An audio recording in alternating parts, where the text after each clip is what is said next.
3 albums in, experiments attempted, Album of the Year honors potentially garnered and given.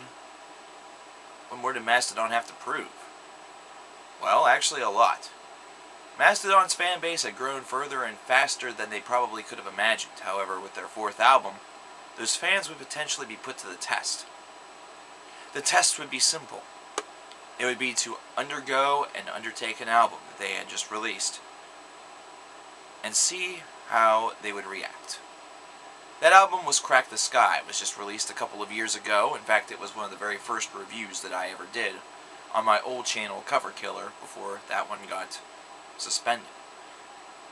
Crack the Skye is an affair that is unlike any of the others that you'll see in the Mastodon discography to date. The reason why is because, as you can see on the previous 3 albums, and as you saw with 2011's The Hunter, Mastodon is typically a band that likes to embrace the philosophy of roughly 11 to 12 tracks, maybe more, maybe slightly less, but never, except for one album, will you only see a total of 7. Crack the Skye is that album.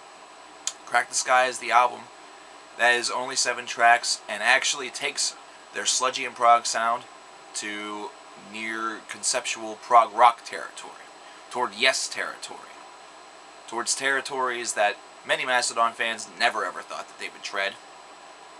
The sound itself did not shift around too much. However, the song compositions did. The song compositions got lengthier. The song compositions explained a story in multiple parts within one track, as opposed to doing things on a track-by-track basis. Not to mention, the progressive element became all the more embraced. Cleaner vocals became a little bit more of a standard on this album, and the mixture actually became a lot more crisp. You take a song such as Oblivion to start off a record and you really get something amazing. You take a song like The Czar that's done in 4 parts, that's the first true test of a listener's patience. However, it ends up being just a tremendous track from front to back, from its catchy introduction, introductory hook, all the way into its stellar finale. You take a listen to a track such as The Last Baron and you think to yourself, how many times do I hear a track that is this excellent to close an album, that's also this lengthy? And the only real comparison I could give it to, and around that same period of time, was a couple of years prior, with the song White Walls off of Colors by Between the Buried and Me. That's what The Last Baron reminded me of. It reminded me of White Walls because it was just such a gripping track. It kept your attention from inception to finale, and that's something that is the mark of a terrific lengthy song. It's got to be able to keep your attention for the entire period in which it goes on. Now that's true of any song, but on a longer song that's harder to do because you're filling up a lot more space, and we're living in a bit of an ADD culture to begin with, ladies and gentlemen, so this is something that has become all the harder. In the 1970s, you saw long tracks all the time. It's because we didn't have that same existence. It's a lot different back then. I wouldn't know from experience. It's not that old, motherfuckers. But just trust me. There's definitely a difference. This album is a thrill ride. It's a journey. It's something that shows Mastodon at the pinnacle of experimentation. Now, some may say that the same is true with The Hunter, and I am prone to believe that in leads. However, I believe that Crack the Skye really showed just how expansive the Mastodon universe really could be. With The Hunter, we got to witness another branch of the universe, and we got to see them explore that and add it on to the palette that they had already grown. However, with Crack the Skye, we got to see a full combined effort. We did see things lead and lean a little bit more to the prog side on this album, but overall, not a bad thing at all. In fact, if anything, something that should be willingly embraced. These guys were already telling stories. They were already telling concept album stories for the past 2, through Leviathan and through Blood Mountain.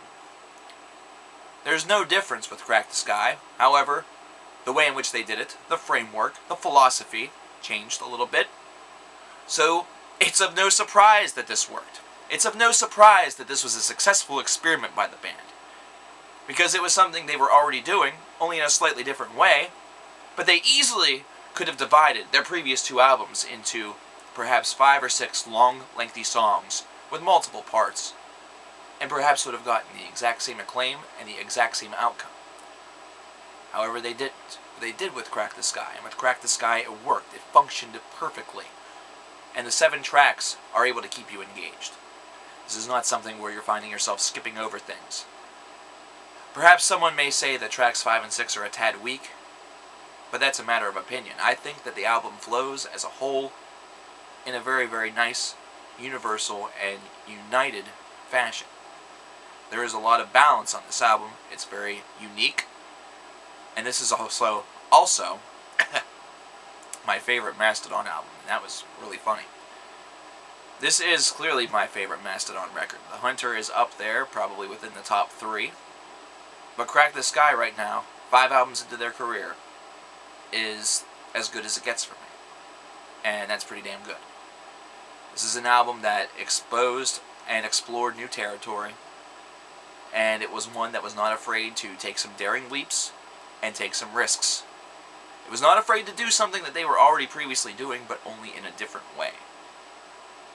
You have to sometimes take those jumps, those leaps of faith, in order to really elevate your status from great to legendary.